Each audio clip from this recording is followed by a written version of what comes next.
Throughout the day on October 25, 1999, two friends had been in contact with 41-year-old Albert Allen Chalem, but by 8:30 p.m. he had stopped answering his phone.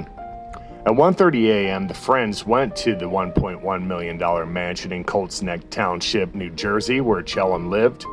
Inside, they found the dead bodies of Chalem and his fellow penny stockbroker, 37-year-old Maier Lehmann.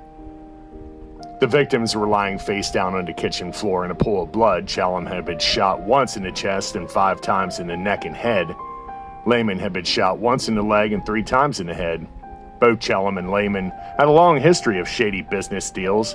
At the time of their deaths, they were running a website that advertised high-risk, low-price stocks known as penny stocks. Penny stocks trade below $5 a share. Penny stock investors were often victims of pump-and-dump schemes.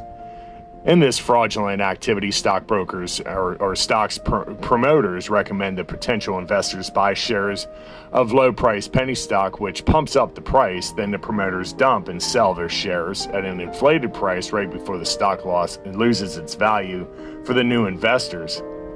At the time of the murders, the authorities were looking into mob connections with penny stocks.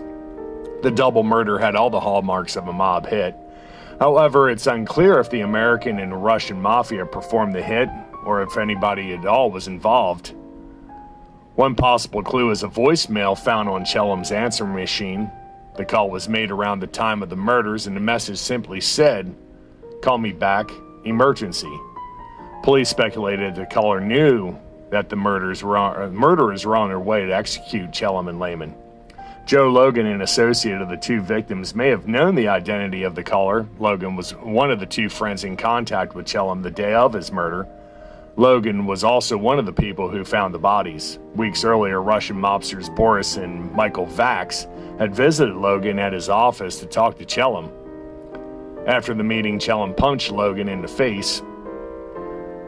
Police believe that Logan may have lost the Russians' money and blamed Chalem, and that Chalem found out about it. Logan was brought in front of a grand jury but refused to testify. To date, the two murders remain unsolved.